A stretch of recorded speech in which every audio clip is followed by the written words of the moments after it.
ಮಗು ಓದಿನಲ್ಲಿ ಹಿಂದೆ ಇದ್ದರೆ ಅದು ಅವನ ತಪ್ಪೇ? ಈ ಪ್ರಶ್ನೆಗೆ ಉತ್ತರ ಸಿಕ್ಕರೆ ಪರಿಹಾರ ಸ್ವತಃ ಸಿಗುತ್ತದೆ.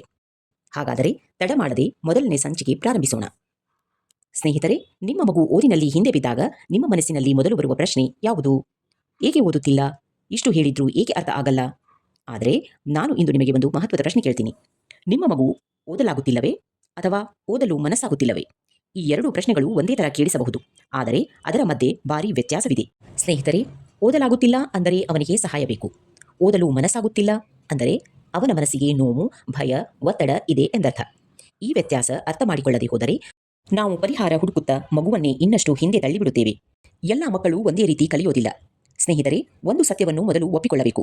ಪ್ರತಿ ಮಗು ಬುದ್ಧಿವಂತನೇ, ಆದರೆ ಪ್ರತಿ ಮಗು ಒಂದೇ ರೀತಿ ಕಲಿಯುವುದಿಲ್ಲ. ಪ್ರತಿ ಮಗುವಿನ ಗ್ರಹಿಸುವ ಶಕ್ತಿ ಬೇರೆ ಬೇರೆ, ಕಲಿಯುವ ವೇಗ ಬೇರೆ, ಆಸಕ್ತಿ ಬೇರೆ.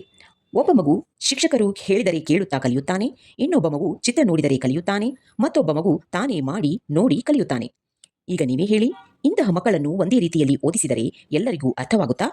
ಆದರೆ ನಾವು ಏನು ಮಾಡುತ್ತೇವೆ? ಎಲ್ಲ ಮಕ್ಕಳನ್ನು ಒಂದೇ ತಕ್ಕಡಿಯಲ್ಲಿ ತೂಗುತ್ತೇವೆ. ಅವನು ಓದುತ್ತಾನೆ, ನೀನು ಏಕೆ ಓದುವುದಿಲ್ಲ? ಅವಳು ಫಸ್ಟ್ ಬರ್ತಾಳೆ, ನೀನು ಏಕೆ ಬರಲ್ಲ? ಸ್ನೇಹಿತರೆ, ಈ ಮಾತುಗಳು ಮಗುವಿನ ಆತ್ಮವಿಶ್ವಾಸವನ್ನು ನಿಧಾನವಾಗಿ ಕೊಲ್ಲುತ್ತವೆ. ಈ ಒಂದು ಸತ್ಯವನ್ನು ಅರ್ಥ ಮಾಡಿಕೊಳ್ಳದಿದ್ದರೆ ಮುಂದಿನ ಯಾವ ಪರಿಹಾರವೂ ಕೆಲಸ ಮಾಡುವುದಿಲ್ಲ. ಓದಿನಲ್ಲಿ ಹಿಂದೆ ಬೀಳಲು ನಿಜವಾದ ಕಾರಣಗಳು. ಸ್ನೇಹಿತರೆ, ಮಗು ಓದಿಲ್ಲ ಅಂದರೆ ಅದು ಅಂತಿಮ ಕಾರಣವಲ್ಲ. ಇದಕ್ಕೆ ಹಿಂದಿರುವ ನಿಜವಾದ ಕಾರಣಗಳನ್ನು ಒಂದೊಂದಾಗಿ ನೋಡೋಣ.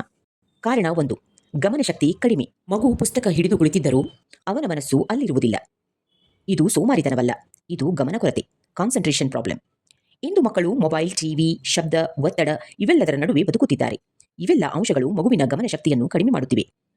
ಮಕ್ಕಳಲ್ಲಿ ಗಮನ ಕೇಂದ್ರೀಕರಣ ಸ್ವತಃ ಬರುವುದಿಲ್ಲ. ಅದಕ್ಕೆ ನಮ್ಮ ಸಹಾಯ ಬೇಕು. ಕಾರಣ 2, ಭಯ. ಸ್ನೇಹಿತರೆ, ಭಯ ಇರುವ ಜಾಗದಲ್ಲಿ ಕಲಿಕೆ ಆಗುವುದಿಲ್ಲ.